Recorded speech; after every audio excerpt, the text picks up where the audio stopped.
Happy Sunday, everybody. This is Tanner from TanmanBaseballFan.com. It is Sunday Fun Day, and that means that it is both Mother's Day and my birthday today. So I turned 41.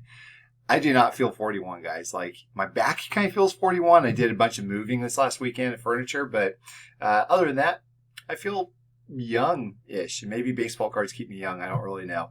But anyway, so there have been some thoughts that have been kind of circling in my head recently. And a lot of these thoughts kind of came to surface about a year or so ago in my podcast when I just wanted to talk to other people to help them out on this. So I think it's time to revisit if you are on the right path with your collection, or if maybe it's time to change directions, or if maybe it's time to step away from collecting for a while. So this is something that you should probably think about every now and then. Now, this climate today is wildly different than what it was about a year and a half ago, for sure.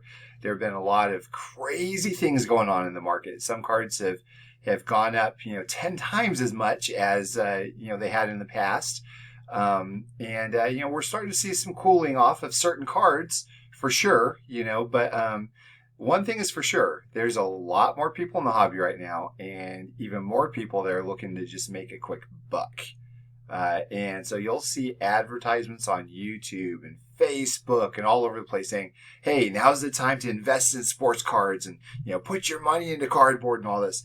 And I'm not necessarily disagreeing with that. I'm just kind of coming at this with at a different angle, I guess you could say.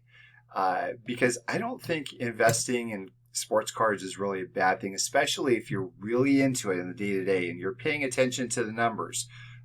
It's probably not a smart idea to put your money in a prospect and forget about him and not pay attention to what his career is doing or what's going on with him off field or what the prices are doing. So, it's really important that you kind of keep an eye on that. So, and that's fine. It's good to be able to do that. And, certainly there's money to be made. I've been making money on sports cards since I was a kid, really. I started out, selling packs at lunch, at school for, other kids' lunch money. That's just kind of what I've always done. But the main thing was, and I'm kind of reminded of this quote. It said, chase cash and you'll never find it. You'll never catch it. Chase excellence and cash will chase you. I've kind of seen that to be the case a little bit. And it's mainly because I'm in this hobby because I love baseball cards. It's not because of the money. Money's great to be able to make off of the cards, but I'm here first and foremost because I just love this hobby to death.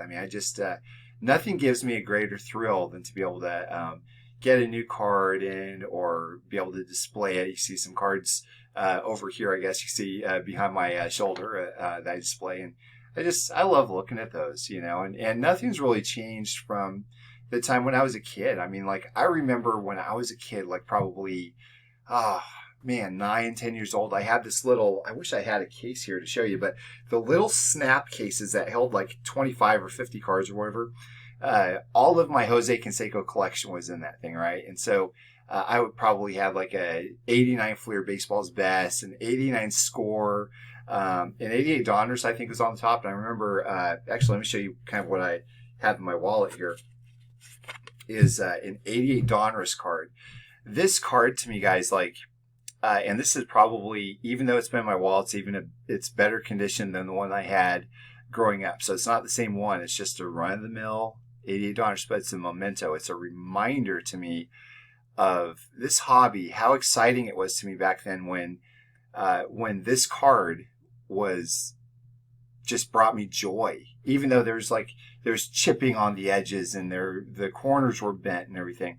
But it was something I just truly, truly loved. I really enjoyed having this card and being able to look at the black and red and blue borders, and then just looking at my hero pictured on this card, and just being able to look at the back and check out the statistics, thinking wow, Topps has all of his statistics, but Donruss, doesn't necessarily, in some of the newer some of the newer releases or some of the other cards of players like Nolan Ryan, for instance. In 88 Donruss Nolan Ryan, you won't have all of the statistics on the back, but there are career highlights, and it was just something that just brought me extreme joy. And there wasn't really any money in it. It was just fun to have. And so, I feel like a lot of people, especially that are in this now, need to remember where we came from. And there's a lot of people that don't have that kind of history with sports cards. They just came in because they're in it for the money. So I'll try and make this relevant for you as well, is that there is tremendous amounts of joy to be found in this hobby without there being any money attached, really. I mean, it's just it's a great, fun hobby. It's so enjoyable. And yeah, again, you can make money or whatever, but I want you to think about this. Like, if you did grow up with cards, what's your 88 Donruss Canseco? What is your 88 Donruss Canseco? Is it maybe like an 86 tops Carlton Fisk or a 92 tops Chipper Jones? I don't know. I mean, we all have our cards, I guess, in our history, but it's one of those things where one thing that I'm able to say now that I probably wouldn't have been able to say with any full experience before is that if you need to bow out of this hobby, or if you need to change directions or something, that's fine. It's okay to do this from time to time, because guess what? Cards are always going to be there. Cards will always be there for you if you want to come back into the hobby and buy them later or something. Maybe not the exact same ones, but there's so much awesome stuff out there now. Like, guys, you can just it's easy to pick up and start up again with all kinds of new different cards, and it can bring you just as much joy. But the important thing is to make sure that you have the rest of your life in check, for sure. And I've talked a lot about this over the past year, how bringing your collection into what's called the diamond cutting stage, taking all of your cards and pulling out the ones that you don't really care about. But it's really important, especially if you have other obligations. So now, I haven't talked nearly enough about this. I should probably talk a little more about this, because I think there's some people out there that seem to have their personal responsibilities right here, and then collecting right here. And it should be completely the other way around. So, if you have bills or if you have debt, I fully encourage everybody listening to just hammer on that, even if that means getting out of the hobby. If it's going to be a suck on you being able to, fulfill your responsibilities and take care of the debt or whatever. And I understand there's probably a certain level of humility that's required to kind of step down from, being a collector and saying, okay, I've got to grind I have the season now that I've got to kind of grind and start, taking care of debt or whatever. But guys, I would recommend it seriously. Like, if you got to do that, because you don't want to go to sleep worried so much about debt or whatever else you have going on, if there's something that you could do about it already with cards, in your collection. So if it's going to give you a better quality of life for you and your family, then yeah, get out, or at least trim down your collection. It's recognize also, by the way, y'all, like, it could just be for a season. You could always come back. There's always going to be a better time when you can come back and it makes more sense to collect. And maybe you can collect more without that kind of possible nagging guilt that you might have or something in the background, in the back of your head. This hobby is meant to be, in my opinion, very enjoyable and a release from stress, not something that causes you more stress or more turmoil at home or something. So, find that balance, and so definitely I'm here, guys. Like, if you have any questions about this stuff, please let me know. I'm happy to help. I really want the quality of your life to be better through collecting, not worse. That's really important to me. So I love being able to get on here and show, hey, check out this Lou Gehrig or Ty Cobb or the new Canseco one I got or whatever. That's fun. Like, I enjoy showing that stuff off and sharing it with you and getting the comments and everything. It's great.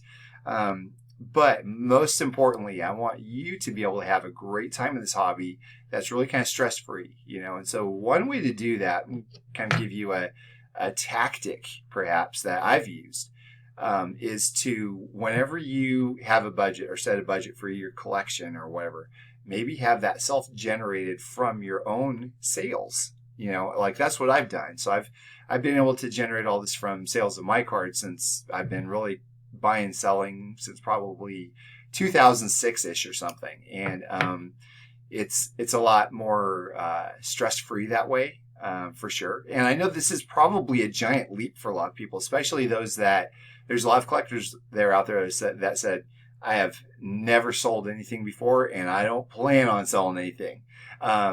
I get it. I understand. And if that's not for you, then that's not for you. But, maybe think about it. Think about if that's something that interests you. Now, the next step, of course, is to have integrity when selling, and just be a good seller. There's a lot of people out there that are trying to separate people from their money through unethical ways. So just be a good seller, have integrity going forward with this. But if you if there's one thing I've learned, whatever you put in this hobby is what you get out of it. That's really just kind of how it goes with life also. But yeah, guys, realize that this hobby has a ton to offer. Like there's a lot of joy that can be had here, but certainly it needs to take a backseat to all of the, the family stuff and all the other responsibilities. I'll maybe do a few other videos to give perhaps some strategies and tactics later down the road on how to do this. And like I said, I'm very happy to answer any questions. If you want to email me directly with the questions that you have saying, I don't know how to do this or how to get started down this path, feel free to email me, tanmanbaseballfan@gmail.com. I'm happy to give you my opinions. It might not be the right opinions, but I'm happy to give some opinions and advice. I'll try my best for sure, because like I said, it's very important to me that everybody gets as much out of this hobby as they want. This is not a mere cash grab for me, and it shouldn't be for anybody really. I mean, this hobby is here to stay. We'll see what happens with the market. I mean, if it goes up or down or whatever in the next several months or several years, I don't know. You've got guys like Gary Vee that say this thing's going to continue to take off. And then you've got guys like Vegas Dave that say, hey, in 3 or 4 years, this thing's going to crash or whatever. I don't know. They don't know either. There's nobody knows. It's nobody has a crystal ball. So I think what we should do is just really enjoy it while we can. Just be thankful that we have a fantastic hobby. Make sure that it adds value to us and doesn't take away our life force, so to speak, if that makes sense. So that does it for today, guys. I think I'm going to take a mid-birthday nap here. So I hope you all have a fantastic day. Happy Mother's Day. Tell your moms and wives Happy Mother's Day. Give them a hug. Yeah, like I said, I will wait your questions and comments if you have them. Have a fantastic day.